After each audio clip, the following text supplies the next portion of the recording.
Here's what I say. Don't pay attention to the positions that they're interviewing because they interview all positions.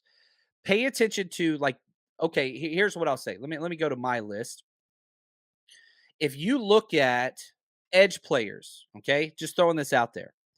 A lot of the guys that they're meeting with are third round edge guys, second and third round edge guys. What does that tell me? They're trying to see if they need to trade up or if they sit pat and get an edge guy there. We know that they value certain positions more than others, offensive line, defensive line. What positions are they interviewing and where is the majority of their draft stock at, those players, right? You look at linebackers, and this was a question that I got from Ray Lamar on Twitter. He says, I see why the 49ers have interest in Graham from Purdue. He's talking about Jalen Graham. He's potentially a third round linebacker that can play all three downs. The question is, and this is what he asked me, would they pick him in the third round if he fell? I said no. No, I don't want to take a linebacker in the third. I think that's a misuse of resources. Now, if he's an absolute stud, okay, cool. I get it. And somebody out there is sitting there screaming, like, well, they keep taking running backs that don't pan out in the third. So why not? My thing is this: you have Fred Warner, you have Dre Greenlaw. Best case scenario for a linebacker that you draft in the third round is 15 plays a game. Best case. I don't want to spend that resource. Again, go back to first, second round picks, immediate, third, fourth round, developmental starters. Plus, you have Oren Burks, who I really like. You have Curtis Robinson. And you have Marcelino McCrary Ball, who I really like as well. Plus DFF. That linebacker room is solid. Not saying you shouldn't draft one. I'm saying third round. I don't see it. I don't see it. That's just me. Yeah, Josh, him and I speak the same language. Edge and tackle is what I want in the third round. So let me ask you this, and I want to see you throw this in the chat.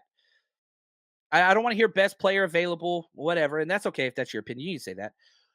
49ers have 3 picks in the third round. If you could just pick, forget players, forget this draft, forget the combine, what 3 positions would you choose? Just write like RB, comma, LB, comma, safety, the enter. What 3 positions would you choose? Would you want the 49ers to go after with their first 3 picks? Because Josh here said edge and tackle. Okay. Me personally, I would go edge, tackle, center. Those would be my 3. Maybe defensive tackle in there as well. Like that's where, and I think if you look at the 49ers roster, gosh, man, it's going to be so damn hard to make this team the 53. You might be able to make the 90. You're going to make the 90 if they draft you.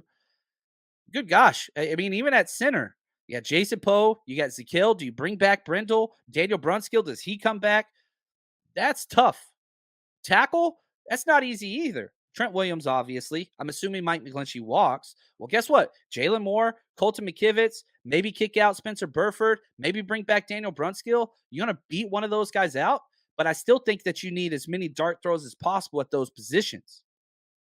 And so, yeah, I'm curious, and I'm seeing a lot of really good answers in here. Defensive tackle, offensive tackle, safety, offensive tackle, edge, corner. Oh, look at this. Kenneth, what's up, Kenneth? He says 2 edges in a tackle. I don't mind that. I don't mind that at all. And yeah, CG, he says this: if Noah Sewell is available at 157, would you draft him? Now, if we're sticking with this kind of conversation, pick number 157, that's going to be the 5th round. I'm cool with that. Noah Sewell, that's obviously Sewell's little brother, the tackle from Penei Sewell. Yeah, I haven't done film work on him as much as I would like to, but there's a lot of Oregon guys which I like. Yeah, I don't mind that pick. I don't mind that pick. Um, Interior defensive line, interior offensive line, tight end. Ooh, there we go. We're getting some tight ends, tackles, center. This is fun. Getting some good stuff in here. I love this. Ooh, a slot corner, says Mr. Hand Hardy. I like that. CG says tight end, I would go in the 5th or 7th round. I like that. I like that. And this is one of the things that we don't know. Big Papa, thank you, man. Always good to be with you. He says, John, that question seriously depends on how our red shirts are developing. And again, we have to go at this. Look at last year. Look at last year. Every single person, I wasn't the biggest on it, but let me just rephrase that. A majority of content creators, 49ers Twitter, whatever else, safety, safety, safety, safety, safety, draft safety. They were talking about Jalen uh, Brisker out of Pitt State. Get him your first pick, all this stuff. Trade up for a safety, safety, Nicholas Cross, all these different safeties. 49ers drafted 0 safeties. Why? They believed in Huff. They believed in Huff. Some of us did believe in Huff. Some of us believed in Drake Greenlaw. Those two players panned out perfectly this year. We got lucky maybe with those two kind of analysis here, but we don't know, Big Papa. To answer your question, we don't know. I know that they're really high on certain players. Quantrez Knight is high on that list. Jason Poe is high on that list. Nick Zakill is high on that list. Does that affect those positions? Do they see them stepping in an Aaron Banks type situation and going ham? I hope so. Daryl, thank you so much for the contribution. He says, "Hey JC, do you think we should get bigger at offensive center position?" Ah, it's interesting because there's trends that the 49ers kind of follow. They want that hyper athletic center. That it doesn't matter if you go with, Alex Mack and Kyle Shanahan have just like been buddies. He drafted him whenever he was with the Browns as the OC. Then he goes to Atlanta, brings him down there, comes to the San Francisco, brings him over here. He loves those athletic guys. We got the guy from the Ravens, which just didn't work out because of injuries.